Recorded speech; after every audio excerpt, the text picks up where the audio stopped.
پاکستان جیسی پاک سرزمین پر دہشت گردی کا نسور ایک دفعہ پھر سے سر اٹھانے لگا ہے، اور اسی سلسلے میں پاکستان کے ایوانوں میں ملٹری آپریشن کی گونج سنائی دے رہی تھی، جسے کل D G I S P R نے گفتگو کر کے مکمل طور پر رد کر دیا ہے اور یہ کہہ دیا ہے کہ جو ملٹری آپریشن ہونے جا رہا ہے در حقیقت یہ کوئی آپریشن نہیں بلکہ ایک موومنٹ ہے جس میں مختلف جو اس کا سکوپ ہے بہت وائڈر ہے، اور اسی سلسلے میں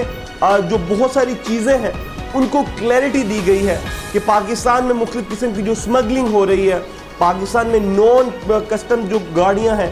ان کے سلسلے میں جو ڈیولپمنٹس ہو رہی ہیں، جو چیزیں پاکستان کی اکانومی کو تباہ کر رہی ہیں اس کے خلاف آپریشن کیا جائے گا۔ کسی ایک پرٹیکولر فیلڈ مثال کے طور پر دہشت گردوں کے خلاف بھی آپریشن نہیں بلکہ کیا جائے گا،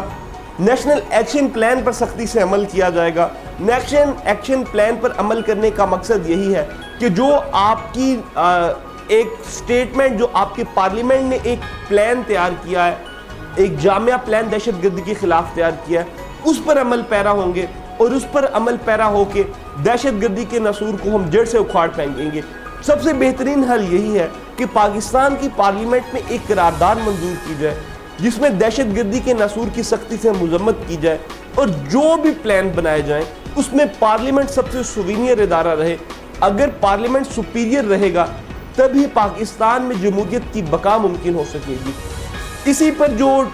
کل عمر ایوب صاحب نے ایک بڑی عجیب و غریب قسم کی پریس کانفرنس کی ہے جس میں انہوں نے کہا ہے کہ D G I S P R صاحب جو ہیں وہ ہمیں ڈائریکٹ ٹارگٹ کر رہے ہیں۔ ان تمام چیزوں کو دیکھتے ہوئے کل جو عمر ایوب صاحب نے ایک گفتگو کی ہے، اب یہ لگتا نہیں ہے کہ پاکستان تحریک انصاف اور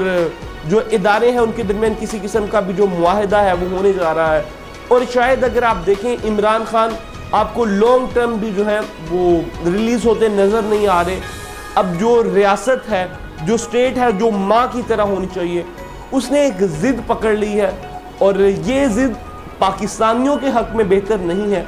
کیونکہ میرے خیال سے تمام سیاسی جماعتیں جب تک ایک پلیٹ فارم پہ نہیں ہوں گی، جب تک تمام سیاسی جماعتیں اکٹھی نہیں ہوں گی، خاص طور پر خیبر پختونخوا جیسے علاقے میں جہاں پہ پاکستان تحریک انصاف کا کافی اثر و رسوخ ہے، جہاں پر پاکستان تحریک انصاف جو ہے وہ ایک حکومت بنائی ہوئی ہے، اور قبائلی جو علاقے ہیں ان کا افغانستان سے بھی کافی زیادہ تعلقات ہیں،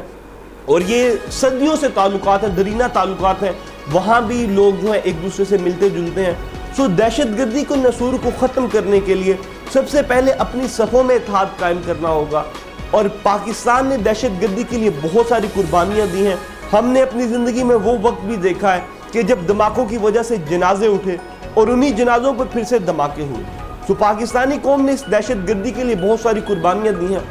اس وقت ضرورت اس امر کی ہے کہ پاکستان میں ملٹری اور جو پاکستان میں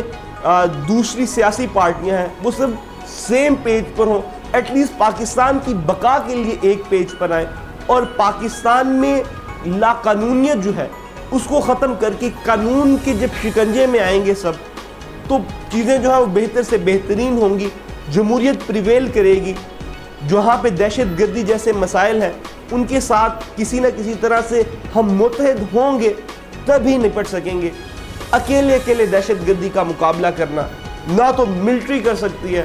اور نہ ہی سویلین۔ ملٹری آپریشن بھی تبھی کامیاب ہوتے ہیں جب اس میں سویلینز کی رضامندی شامل ہے۔ آپ کس بارے میں کیا رائے ہے؟ دہشت گردی کو کیسے ختم کیا جا سکتا ہے؟ کمنٹ سیکشن میں